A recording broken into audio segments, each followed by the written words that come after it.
வணக்கம். செல்வகுமாரின் புரட்டாசி மாத வானிலை முன் அறிவிப்பு 2026 ஆகஸ்ட் 27 வியாழக்கிழமை அதிகாலை பதிவு செய்யப்படும் ஆய்வறிக்கை.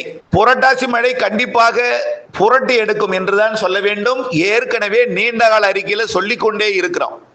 அதாவது நிறைய பேர் மேட்டூர் அணையில 35 நாள் 45 நாட்களுக்கு தான் தண்ணி திறக்கப்படும், அதுக்கப்புறம் மழை பெய்யுமா அப்படின்னு நிறைய கேள்வி கேட்டிருக்காங்க. 45 நாட்களுக்கு அப்புறம் மழை பெய்யுமா, ஆகவே எப்படி இருக்கும், எப்படிப்பட்ட விவசாயம் செய்யலாம்? நிறைய விவசாயிகள் பொள்ளாச்சி, உடுமலைப்பேட்டை, அதே போல ஈரோடு, திண்டுக்கல், தென் மாவட்டங்கள் பல பகுதிகள், விருதுநகர், மதுரை, உசிலம்பட்டி இந்த பகுதி எல்லாமே, அதே போல பல்வேறு உள்பகுதிகள். இப்ப அடிக்கடி வட உள் பகுதிகளில் வடகடலோரம் பெய்தாலும் டெல்டாவின் தெற்கு பகுதியில் மழை இல்லை. பல்வேறு மாவட்ட பகுதிகளில் ஒதுக்குதலுடன் இருக்கு. ஒரு மழை பெய்தாலும் அடிக்கிற வெயில 2 நாள்ல காய்ந்து மழை பெய்தாதது போலவே காட்டுகிறது. அப்படிப்பட்ட நிலையில மழை உரமிடுதலுக்கு ஏற்ற கை கொடுக்குமா என்ற கேள்வி நிறைய கேட்டே இருக்கு. நம்ம திரும்ப திரும்ப சொல்றது ஒன்றே ஒன்றுதான். புரட்டாசி என்பது நாம சொன்ன தென்மேற்கு பருவமழையோட இறுதி கட்ட 30 நாள், குறிப்பாக செப்டம்பர் மாத இறுதி, அக்டோபர் மாதம் முன் 17 நாள். அக்டோபர் 17 வரைக்கும் வடகிழக்கு பருவமழை போலவே தென்மேற்கு பருவமழை நிகழ்வுகளால், அதாவது வடகிழக்கு பருவமழை தொடங்கிட்டுன்னு அறிவிக்க மாட்டாங்க, ஆனா வடகிழக்கு பருவமழை போல பொழியும் அப்படின்னு சொல்லிட்டே இருக்கோம். அது நடக்கும் நிகழ்வுகளால் அமையும். காரணம் என்னன்னா, வங்கக்கடல் வெப்பம் உயர்ந்து கொண்டுதான் இருக்கு. சூரியனின் குத்துக்கதிர் இப்பொழுது வந்திருக்கிறது. இப்பொழுது குறைந்த அரபிக்கடல் வெப்பத்தையும் உயர்த்த போகிறது. மன்னார் வளைகுடா, குமரி கடல் பகுதியில் குறைந்திருக்கக்கூடிய வெப்பத்தையும் உயர்த்த போகிறது. நீரோட்டம் வலுப்பெற்று கொண்டிருக்கிறது கண்டிப்பாக. ஆகவே நம்ம திரும்ப திரும்ப சொல்றது என்னன்னா, எல்னினோ அது பசிபிக் பெருங்கடல்ல இருக்குன்னு சொல்லப்படுகிறது. எல்னினோ இருக்குதான், நீரோட்டம் பயணம் அப்படித்தான் இருக்கு, போயிட்டு இருக்கு. ஆனால் பசிபிக் பெருங்கடல்ல நிகழ்வு ஏன் ஆசியா பக்கத்துக்கு வருகிறது? அதாவது பிலிப்பைன்ஸ் பக்கம் அது சீனா பக்கம் போய் நிற்கக்கூடிய வகையில வரக்கூடிய நாட்கள் மாதிரிகள் காட்டுகிறது. ஏன் அது இதுவரைக்கும் சீனா, ஜப்பான் பக்கமும் தைவான் பக்கமும் போனது, இப்பொழுது வரைக்கும் அது சீனா பக்கத்துக்கு, தைவான் பக்கம், அமெரிக்கா பக்கம் ஒரு நிகழ்வு கூட உருவானாலும் அது கலிபோர்னியா பகுதியை நோக்கி பயணிக்கிறது. அப்படியும் அது ஒரு பெரிய அளவிலே எதிர்பார்க்கக்கூடிய பெரிய வெப்பம் இல்ல. ஆனா இப்பவும் நீராவி வருது. அதாவது அரபிக்கடல்ல, கேரள கடலோரத்துல நீராவி ஏறுது. நீராவியை நீராக மாற்ற ஏற்ற குளிர்விக்கும் அமைப்பு இல்லை. அதாவது நீராவி எந்த அளவுக்கு இருக்கோ அந்த அளவுக்கு தான் அதாவது அதிகமான வெப்பம் இருந்தா, அந்த வெப்பமான நீராவி இருந்தா அதற்கு ஏற்ற குளிர்விப்பு இருந்தால்தான் அது நீராக மாறும். இல்லைன்னா வரக்கூடிய குளிர்விக்கும் அமைப்புமே நீராவியா அதுவும் சூடேறி போயிடும். அதாவது மரங்கள் குளிர்விப்பதற்கு அது சாதகமாக இந்த கடல் நீராவி ஏறுவதை குளிர்விப்பதற்கு மரங்கள் குளிர்விப்பது இருந்தாலும் வரக்கூடிய நீராவியோட வெப்பம் அதிகம் என்பதனால மரங்கள் குளிர்வித்து நீராக மாற்றுவதற்கு பதில் மரங்களையே வெப்பமடைய செய்து விடுகிறது, இலைகளையே வெப்பமடைய செய்து விடுகிறது. அந்த அளவிற்கு நீராவி அதிகம். நீராக மாற்றுவதற்கு ஒரு உயரழுத்த காற்றோ அல்லது வளிமண்டல சுழற்சியோ இந்த நீராவியை மேலெழுப்பி மேலெடுக்கல குளிர்வித்து மழை பிடிப்பாக மாற்றக்கூடிய அமைப்போ சாதகமா அமையல இதுவரைக்கும். ஆனால் நாம ஏற்கனவே நீண்ட கால அறிக்கையில என்ன சொல்லி இருக்கிறோம்? தென்மேற்கு பருவமழை பின்வாங்கும் பொழுது உயரழுத்த காற்று, வட இந்திய குளிரலை காற்று சுழற்சிகள் இவையெல்லாம் அமையும். அதாவது தென்மேற்கு பருவமழை பின்வாங்கும் பொழுது குளிர்விக்கும் அமைப்பு, உயரழுத்த காற்று கிடைக்கும். வங்கக்கடலிலே காற்று சுழற்சிகள் தென்மேற்கு பருவமழை பின்வாங்கும் பொழுது உருவாகும் என்று சொல்லியிருக்கிறோம். அந்த தென்மேற்கு பருவமழை பின்வாங்கும் பொழுது உருவாகக்கூடிய அந்த காற்று சுழற்சிகள் தான் நீராவியை நீராக மாற்றும். பொறுத்திருந்து பாருங்கள், கண்டிப்பா கிடைக்கும். இந்த வருடம் ஏதோ அக்டோபர் மாதம் 1ஆம் தேதியே வடகிழக்கு பருவமழை தொடங்கியது போன்ற அடுத்தடுத்த நிகழ்வுகள் உருவாகும்னு நம்ம நீண்ட கால அறிக்கையில தொடர்ந்து சொல்லிட்டே வர்றோம். ஆனால் அவர்களுக்கு முழுமையான நம்பிக்கை இல்லாத காரணத்தினாலே ஒரு சந்தேக பார்வையிலுடனும் இன்னும் தொடர்ந்து கொண்டிருக்கிறது. முன்கூட்டியே தொடங்கும் வடகிழக்கு பருவமழை தொடங்கிவிட்டதோ என்று சொல்லக்கூடிய வகையில இருக்கும். ஆனால் அக்டோபர் 18 தான் வடகிழக்கு பருவமழை. ஆனால் அதற்கு முன் இருக்கக்கூடிய 30 நாள். அதுலயும் குறிப்பாக அந்த அக்டோபர் 1 அக்டோபர் 17 வரைக்கும் அந்த முன் 17 நாள் வடகிழக்கு பருவமழை போலவே அனைத்து மாவட்டங்களுக்கும் மழை பொழிவை கொடுக்கும். குறிப்பாக வடகிழக்கு பருவமழைனா வங்க கடலோரம் மட்டும்தானே கொடுக்கும், உள்ள கொடுக்குமா? உள்ளதான் அதிகம் கொடுக்க போகுது. இந்த வருடம் இலங்கையை ஒட்டி முன்கூட்டியே அடுத்தடுத்த நிகழ்வுகள், சிறு நிகழ்வுகள் உருவாகி குமரி கடல்ல உருவாகி தமிழ்நாடு முழுவதுமே நல்ல மழைப்பொழிவு புரட்டாசியில் கொடுக்க போகிறது. குறிப்பாக அதாவது நிறைய வினாக்கள் வந்திருக்கூடிய ஒரு மனவேதனையுடன் கேள்வி கேட்டுக்கொண்டிருக்கக்கூடிய பொள்ளாச்சி, உடுமலைப்பேட்டை பகுதி, காற்று பகுதி, தாராபுரம், எப்போதுமே தாராபுரம் உள்ளிட்ட பகுதிகளுக்கெல்லாம் இந்த தென்மேற்கு பருவமழை பின்வாங்கக்கூடிய நேரத்தில் சூரியனின் குத்துக்கதிர் நிலநடுக்கோட்டுக்கு சென்ற பிறகு புரட்டாசியில தான் நல்ல பெய்யும், செப்டம்பர்ல தான் பெய்யும். செப்டம்பர் அக்டோபர் தான் அதிக மழை பெய்யும். வடகிழக்கு பருவமழை தொடங்குவதற்கு முன்பு இறுதி கட்ட அந்த புரட்டாசி மாதம் தான் நல்ல மழை பொழிவை கொடுத்திருக்குது. நினைவுபடுத்தி பாருங்க. என்னுடைய நிறைய ஒரு ஹிஸ்டரி இருக்கு. நிறைய இடங்கள்ல திடீர் மழை பொழிவு கொடுத்து அறவே மழை பெய்யாம ஒரே நாள்ல மழை பெஞ்சு சில இடங்கள்ல பல இடங்களில் உடைபெறப்பட்ட வரலாறு உண்டு. அதே போல குளங்களை நிரப்பிய வரலாறு உண்டு, வயல்களை நிரப்பிய வரலாறு உண்டு. அப்படிப்பட்ட மழை இந்த வருடம் புரட்டாசியில் பெய்யும், தென் மாவட்டங்களுக்கு பெய்யும். பொதுவா தென்மேற்கு பருவமழை காலத்துல தென் மாவட்டங்கள் இப்ப எல்லாம் வட மாவட்டங்களா பெஞ்சிட்டு இருக்கு. தென் மாவட்டங்களுக்கு பெய்யலையே. எப்ப பெய்யும்? தெற்கு டெல்டாவில் எப்ப பெய்யும்? தூத்துக்குடி எப்ப பெய்யும்? திருநெல்வேலி எப்ப பெய்யும்? திருநெல்வேலி, மதுரை, விருதுநகர் மாவட்டம், ராமநாதபுரம், தெற்கு கடலோரம் இங்கெல்லாம் எப்ப பெய்யும்?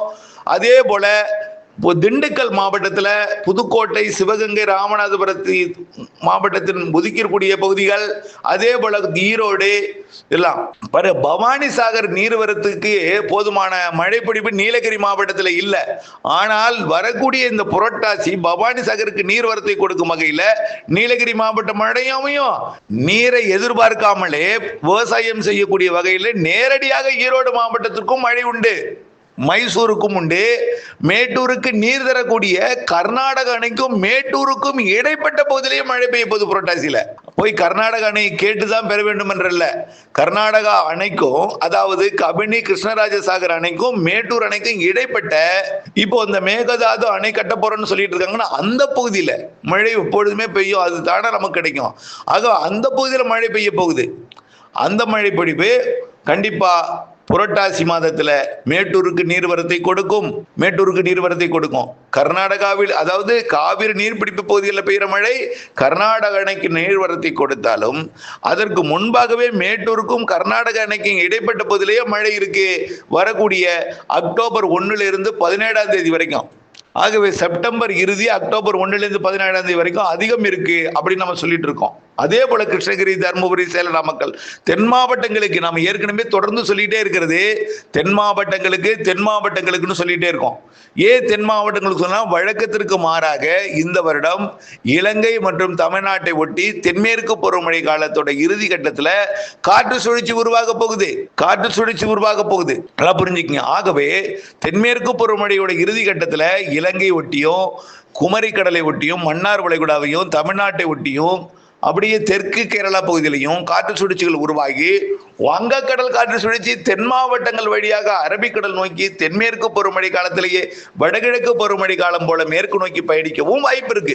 ஆகவே வளிமண்டல சுழற்சி வெப்ப சலனத்துடன் கூடிய வளிமண்டல சுழற்சியாகவும் தென்மேற்கு பருவமழையின் வெப்பசலனம் காற்று சுழற்சி மழைப்பொழிவாகவும் வரக்கூடிய புரட்டாசி மழை நல்ல மழைப்பொழிவை கொடுக்க போகுது. குறிப்பாக அதுவும் நம்ம திரும்ப சொல்றது அதேதான். அக்டோபர் 1 17 வரை இறுதி கட்ட தென்மேற்கு பருவமழை வலுத்திருக்கும். வடகடலோரமும் இருக்கும், வட உள்பகுதிகளில் இருக்கும். சார் அப்ப எங்களுக்கு பெய்யாதுன்னு கூடாது, டெல்டாவுக்கும் இருக்கும்.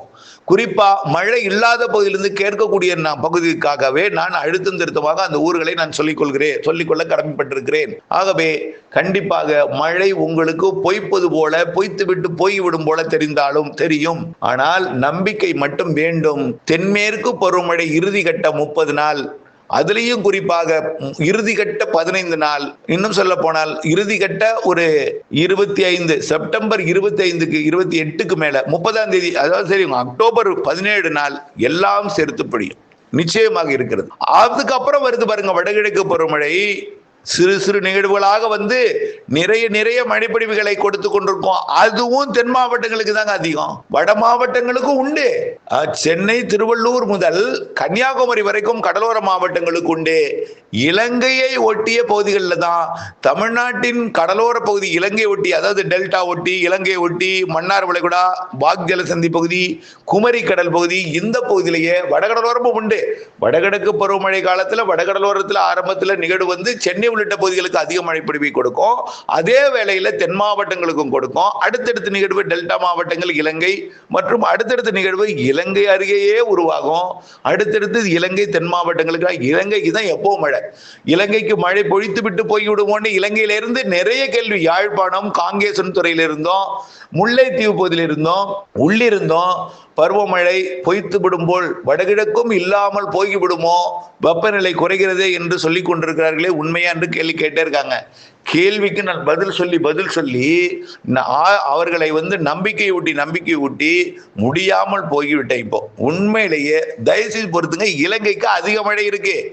ஆனால் புயலாக வந்து பெரிய அளவிலே பாதிக்கும் காற்று பாதிப்பு இல்லாமல் சிறு சிறு நிகழ்வாக அதிக மழை பொழிவை கொடுக்கும் நிகழ்வாகத்தான் இந்த ஆண்டு இருக்கும். மழை பொழிவு நிகழ்வு தான் அதிகம், சிறு நிகழ்வும் அதிகம் மழை தரும், கண்டிப்பா தரும். ஜனவரி 10 வரை இருக்கு. வடகிழக்கு பருவமழை குறித்து அடுத்த அறிக்கை நான் சமர்ப்பிக்கிறேன். நல்லா புரிஞ்சுக்கிங்க. புரட்டாசி மாதம் அது நம்ம நீண்ட கால அறிக்கையில தொடர்ந்து சொல்லி கொண்டிருப்பதுதான்.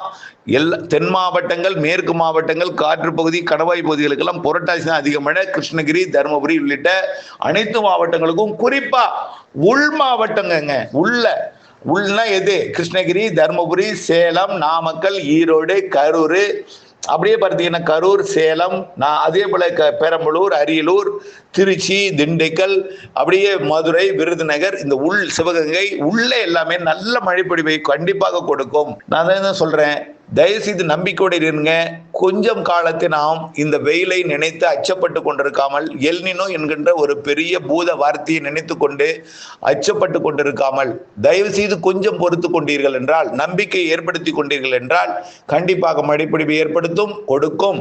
ஆகவே நாம் இந்த வடகடலோர மாவட்டங்கள்ல தொடர்ச்சியாக வரக்கூடிய செப்டம்பர் முதல் வாரத்திலையும் மழை இருக்கிறது. டெல்டாவிலும் இருக்கு. உள்ளே இல்லையே, அங்கேயே பெய்கிறது, நமக்கு பெய்யாமல் பொய்த்து விட்டு போய்விடுவோம் என்ற வார்த்தை வர வேண்டாம். கண்டிப்பாக புரட்டாசி எல்லாமே அனைத்து மாவட்டங்களுக்கான மழை என்பதை நீங்கள் புரிந்து கொள்ள வேண்டும். அது குறிப்பாக 8ஆம் தேதிக்கு மேல, செப்டம்பர் 8, 15க்கு மேல கூடும். 15 விட 25க்கு மேல கூடும். குறிப்பாக அந்த இறுதி கட்ட ஒரு 15, 25, 20 நாள் அதிக மழை இருக்கிறது என்பதையும் தெரியப்படுத்த விரும்புகிறது. அது அனைத்து மாவட்டங்களுக்கும் ஏற்படுத்தும். கர்நாடகாவிலிருந்து தண்ணீரை கொடுக்காமலே காவிரி நீர்பிடிப்பு பகுதிகள், கர்நாடக அணைக்கும் தமிழ்நாடு மேட்டூர் அணைக்கும் இடைப்பட்ட பகுதியிலேயே நிறைய மழை இருக்கு வரக்கூடிய புரட்டாசியில் என்பதை தெரியப்படுத்த விரும்புகிறேன். தமிழ்நாட்டில் டெல்டா மாவட்டங்களுக்கும் நிறைய மழை இருக்கு. குறிப்பாக அடுத்தடுத்து இப்ப இருக்கக்கூடிய அமைப்பும் சரி, அடுத்து வரக்கூடிய அமைப்பும் சரி, வடகிழக்கு பருவமழை சரி, எல்லாமே உள் டெல்டாவிலையும் வடக்கு டெல்டாவிலையும் அதிக மழை இருக்கு. போக போக டெல்டாவின் கடலோர பகுதி, வேதாரண்யம் உள்ளிட்ட பகுதிகளுக்கும் புரட்டாசியில் கொடுக்கும். அதுக்கு முன்னாடி அப்படியே போராடி வரும். புரட்டாசி, ஐப்பசி, கார்த்திகை, மார்கழி, தை, மாசி, கிடையாது, சரி, கார்த்திகை, மார்கழி, தை முற்பகுதி வரைக்கும் நல்ல மழை இருக்கு. டெல்டாவின் வேதாரண்யம் உள்ளிட்ட பகுதி, தெற்கு இலங்கை உள்ளிட்ட பகுதி எல்லாமே, இலங்கையில தையிலையும் மழை தொடரும், தை மாசிலையும் இலங்கையில தொடரும். ஆனா தமிழ்நாட்டை பொறுத்த வரைக்கும் ஜனவரி 10 வரை இருக்குன்னு ஏற்கனவே சொல்லிக்குவோம். அது தொடர்பான அறிக்கை இதுல கொடுக்க போகிறேன். இணைந்திருங்கள் அப்டேட்ஸுடன். நன்றி.